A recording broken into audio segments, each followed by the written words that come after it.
share with you ideas and inspire.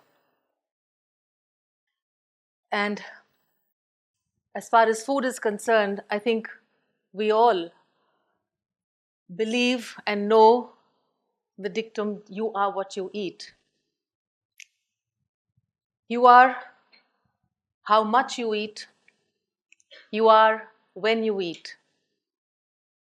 I think we resonate with that. However, I am going to add, you are what you do not eat. And I will explain to you when I say what I mean when I say that. How is it that with so much information today about food, about nutrition, about diets, all over, whether it's a newspaper, whether it's a magazine, a television show, devices, applications, trackers, information on food, with so much information, much more than our parents ever had, or grandparents for that matter, we are still struggling with the burden of nutrition-related diseases like never before. That's something to think about. So, are we getting more knowledgeable but more sick? Perhaps yes. We are seeing things at unprecedented levels. What is disturbing is longevity. Longevity, we have had every generation outlive the previous generation. Never before have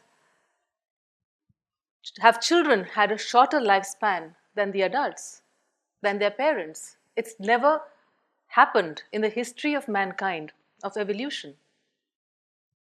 And this is a prediction, a projection by a public health expert at Yale, that this generation of children is going to live shorter lifespans than their parents.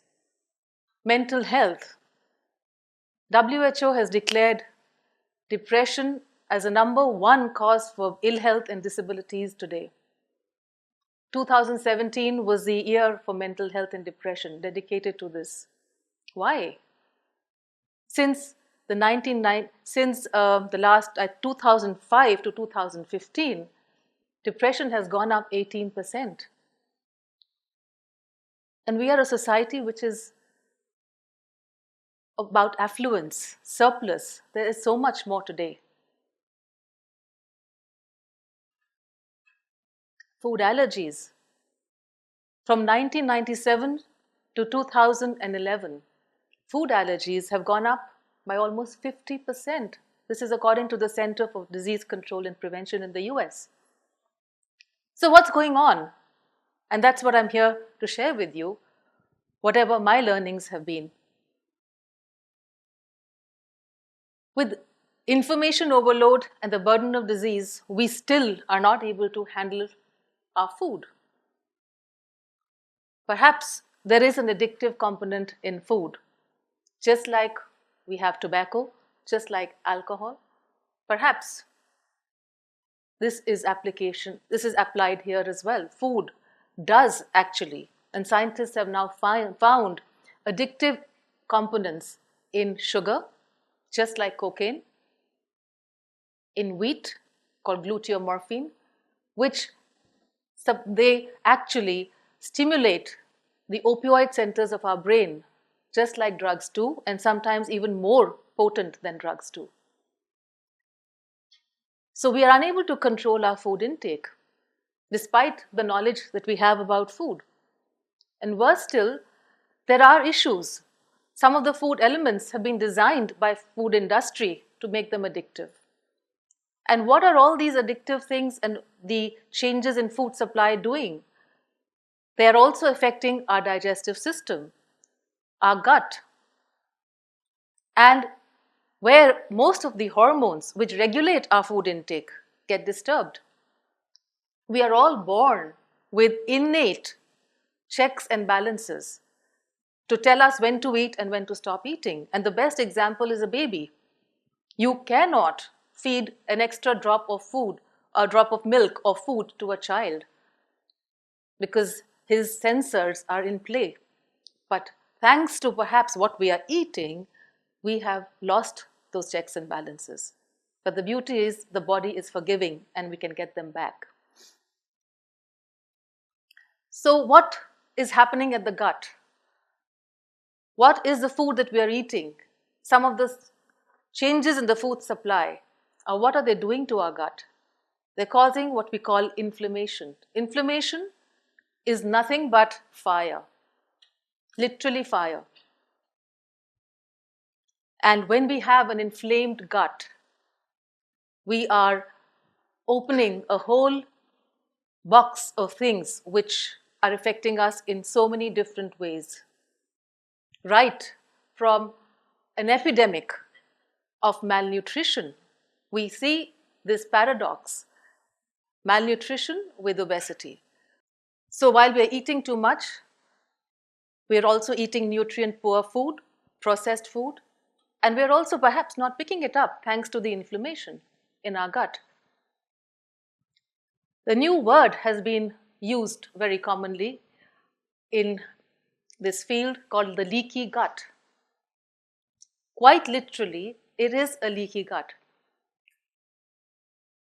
Thanks to the inflammation, the gut surfaces, which are really the absorption surfaces of food, are not doing what they're supposed to do.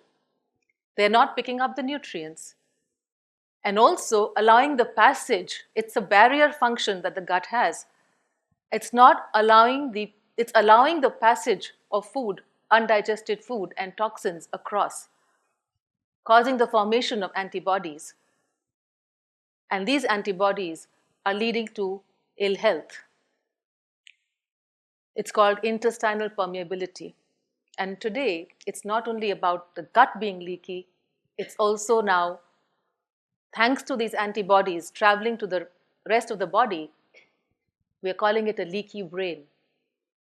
And you can actually see that we are, like I told you, that we are witnessing a huge burden of mental health diseases, right from depression to dementia to Alzheimer's and so on and so forth.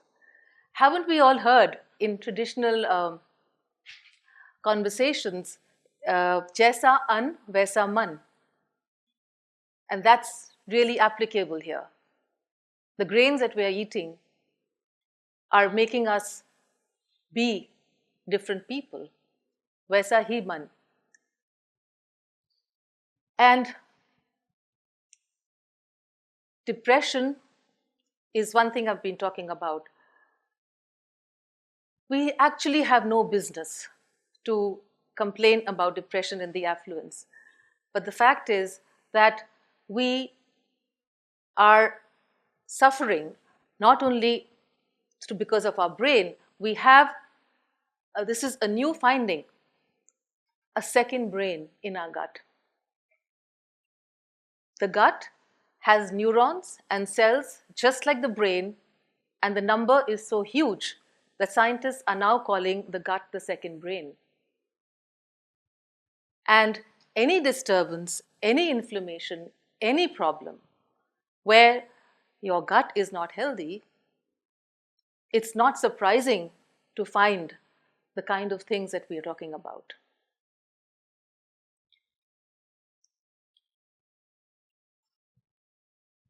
The gut has more to do. Again, a recent understanding, the immune system. Almost all practitioners of traditional medicine, whether it was Ayurveda or Chinese medicine or a naturopath or even a homeopath, if you went with a headache or a pain, they would first ask, Hazma kaisa hai? How is your digestion? However, we in modern science lost that connection. We didn't believe that. But the fact is, it's true that 2/3 of our immune system sits in our gut. It's so easy to join the dots. It's so easy to actually change people's lives through their diets by just simple elimination and substitution. And that's exactly what I have been doing in my practice. I have a case study here to share with you. There are several of them. This was a 56-year-old lady, who came to me completely at the end of the road. She had been given an appointment by the doctor, her treating physician, for bariatric surgery. And she panicked because she was at the end of the road as far as her medicines were concerned. Her insulin levels were the highest. They couldn't increase them further. Nothing was in control. She had reached over 100 kgs. And so they said, that's the only fix for you. She came to me within 3 months. Her blood sugar levels had normalized without insulin. Today, she's without any medicine. She became 30 kgs lighter in 6 months. She became energetic. And while she had a whole list of other complaints, she is today a confident woman traveling with full of energy without medicines across the world. What did I do? I just eliminated inflammatory grains and added some things which we actually components of food which we have forgotten to eat, our vegetables and fruits. That's all I did. It surprises her doctors. They are in disbelief and they are sending patients to her to guide them. And trust me, all of us can do that. But we have to tune in. We have to listen to the body's signals. We have to understand our body a little better. So, what are these inflammatory grains? One of them we find is wheat. There are many of them. Why have the food that our ancestors told us were building blocks of our life and health, whether it is milk or whether it's wheat or even sugar for that matter, they are so integral to our diets, to traditional diets. So what went wrong? Where these foods are now seemingly villains in our lives. So it is a new message, it's a new thinking, it's a paradigm shift. But it's time to restart thinking that what we eat is perhaps changed. What our ancestors ate has changed. It's not only wheat. Wheat was very different many years, thousands of years ago. It had only 14 chromosomes.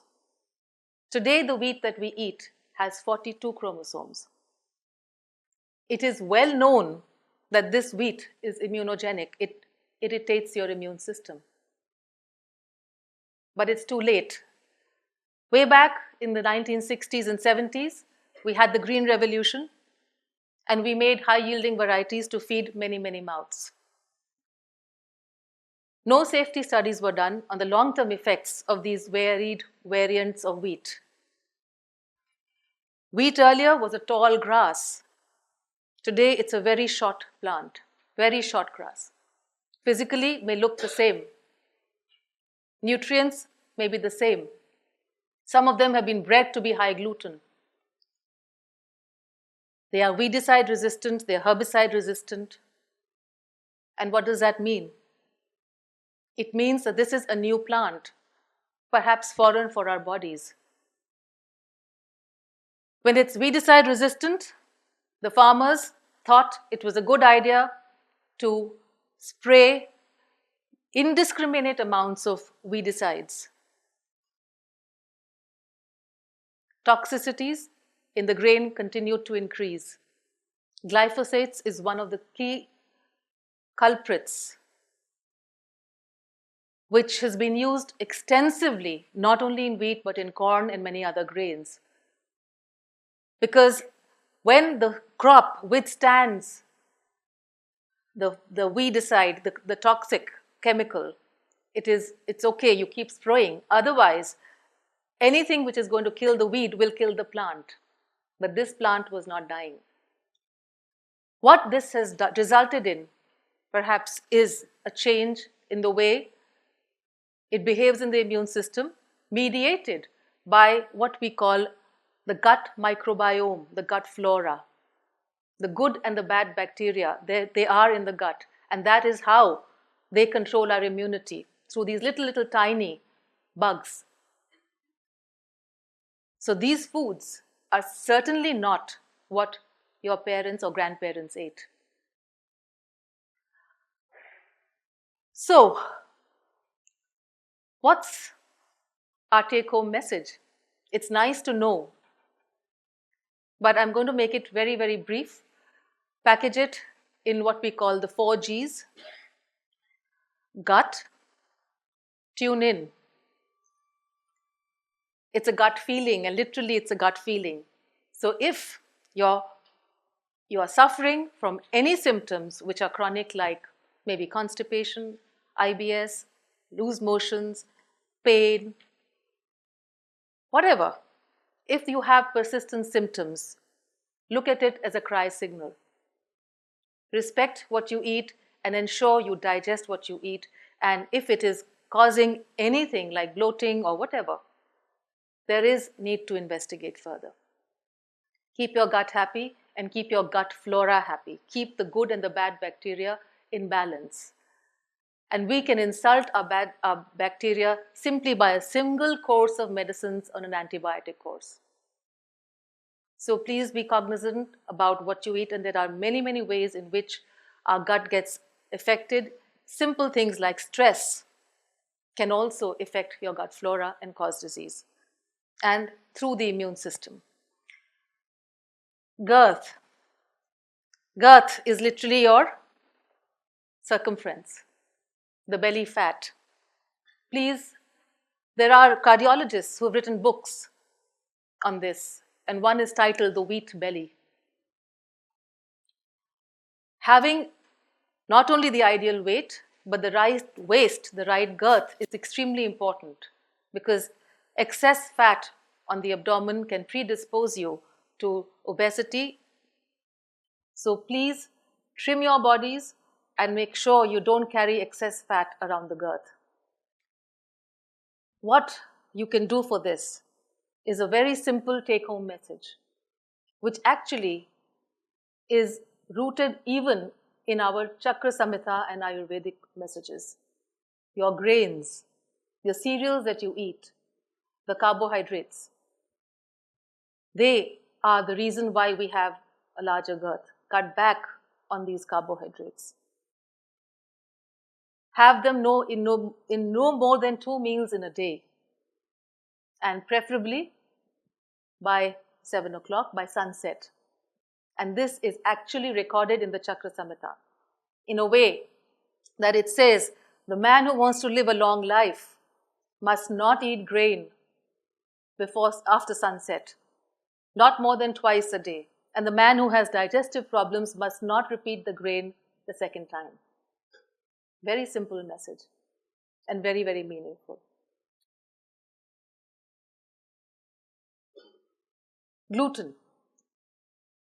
I've spoken about wheat, but what is the problem with wheat? It's a protein called gluten, which sits in wheat and barley. And this perhaps is the most inflammatory protein, causing the leaky gut and the symptoms which can go with it. It's not only gluten, it's many more grains. And gluten sensitivity has increased since the last 50 years fourfold. And it's very overwhelming, even for me as a practitioner, to treat people with long-standing migraines, with Parkinson-like symptoms, with hair fall, with acne, by removal of this protein. And I see it all the time. Glucose, simpler form of sugar. The precursor of sugar is glucose. Basically, cut back on sugars. Again, a carbohydrate, a simple carbohydrate, and think in the Indian communities, in the Indian population, we are maybe eating, we are having much more than we really need. Please cut back on added sugars in drinks, cut back on sweets, and choose healthier versions of sugars. maybe maybe gur, jaggery, honey, dry fruits, and fresh fruits to pamper your sweet tooth. Having said that, I would like to end by saying we all love our food, and like Lord Bernard Shaw very aptly said, there is no love sincerer than the love of food. So let's ensure that this love fosters us, nurtures us, and does not destroy us. Thank you.